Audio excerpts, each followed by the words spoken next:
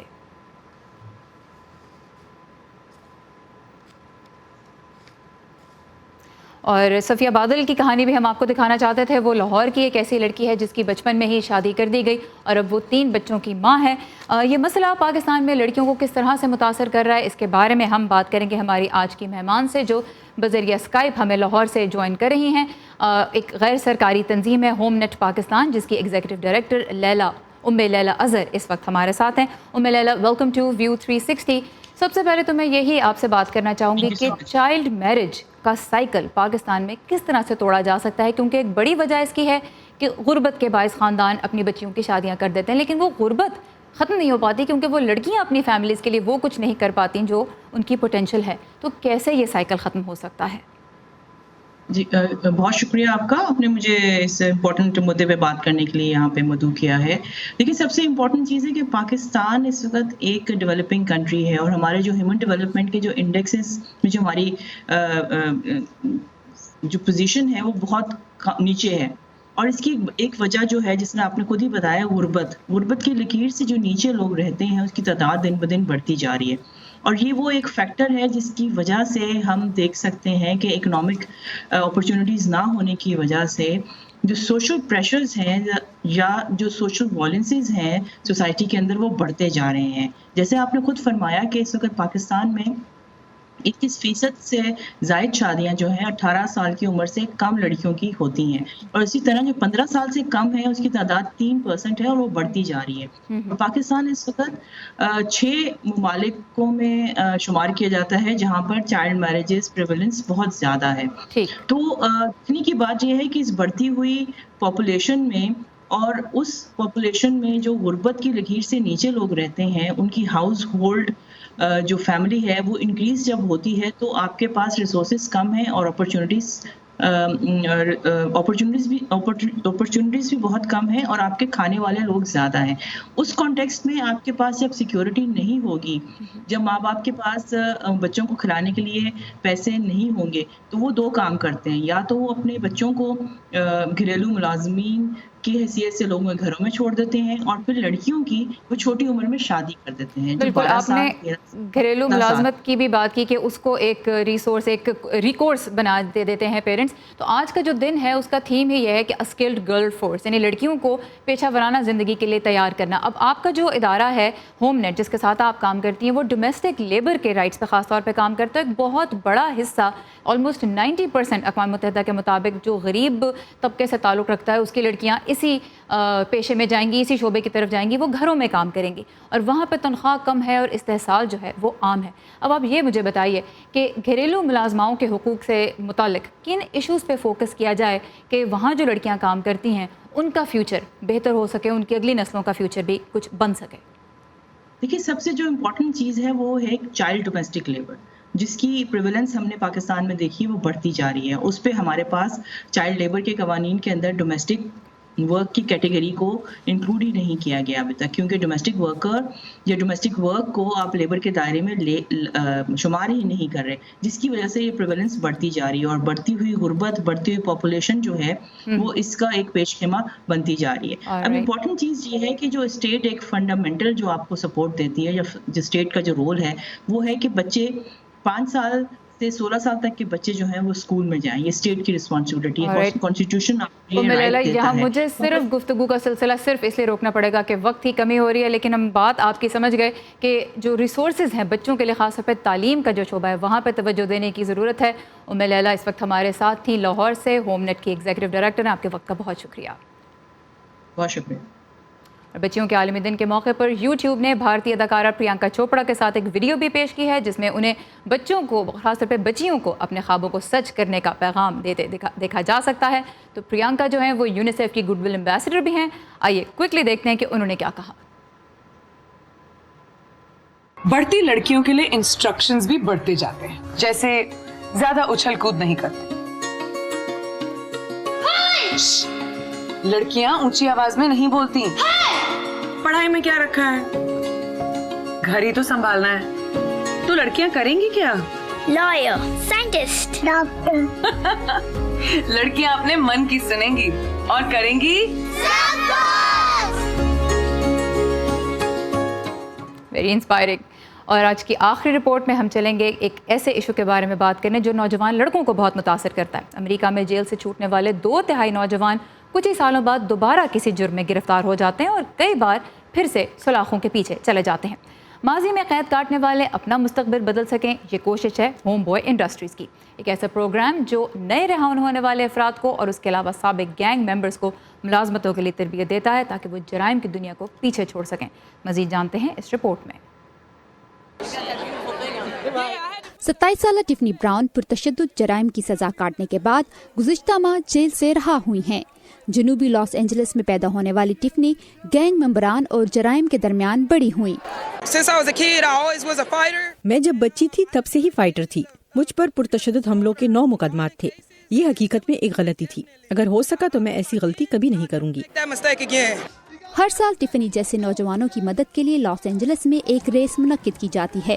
اس سے اکٹھے ہونے والے فنڈز ہوم بوائے نامی ایک گروپ کو جاتے ہیں جس کا سٹاف سابق مجرموں کو مشاورت، تربیت اور نوکری فراہم کرنے میں مدد دیتا ہے۔ ہمارا پروگرام ان کے لیے نہیں ہے جن کو مدد کی ضرورت ہے، یہ ان کے لیے ہے جو مدد مانگتے ہیں، لہٰذا آپ کو اس دروازے میں داخل ہو کر مدد حاصل کرنا ہوگی۔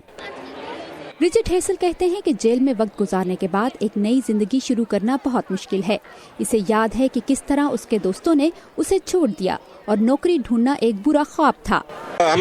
میں اس گروپ کے لیے مثال ہوں، میں بدل گیا ہوں، میں گینگ والی زندگی میں بڑا ہوا، میرا خیال ہے کہ ہر ایک کو دوسرا چانس ضرور ملنا چاہیے۔ ہوم بوائے ریس میں حصہ لینے والے تمام افراد ایسے نہیں جنہیں قانونی مشکلات کا سامنا ہے۔ کچھ لوگ اس گروپ کے مقصد کی مدد کے لیے اس میں حصہ لے رہے ہیں۔ کوئی بھی غلطی سے پاک نہیں ہوتا، ہم سب انسان ہیں، ہم سب زندگی میں غلطیاں کرتے ہیں، یہ ضروری ہے کہ اگر انسان چاہے تو اسے اس کی زندگی بدلنے کا موقع ملے۔ ٹفنی براؤن نے ہوم بوائے کا پروگرام مکمل کر لیا ہے اور اب وہ آزمائشی رہائی یا پروبیشن پر ہیں۔ ان کا خواب ماضی میں قید کاٹ چکنے والے فیشن ماڈل جرمی میک کی طرح فیشن ڈیزائنر بن کر اپنی زندگی بدلنا ہے۔ جہاں ٹفنی ہوم بوائے کی بہت سی کامیابیوں میں سے ایک بننا چاہتے ہیں، وہیں ہر سال اس پروگرام کا حصہ بننے والے 15,000 افراد میں سے 1/3 دوبارہ جرائم کا رخ اختیار کر لیتے ہیں۔ انجلینا بغداسارین کے ساتھ وردہ خلیل، اردو VOA۔ اور اسی کے ساتھ ختم ہوتا ہے آج کا ویو 360۔ آپ کی فیڈ بیک ہم حاصل کرنا چاہیں گے تو اس کے لیے آئیے facebook.com/VOA اردو کے پیج پر اور تازہ ترین خبروں کے لیے لاگ آن کیجیے urduvoa.com پر۔ سارا زمان کو اجازت دیجیے، خدا حافظ۔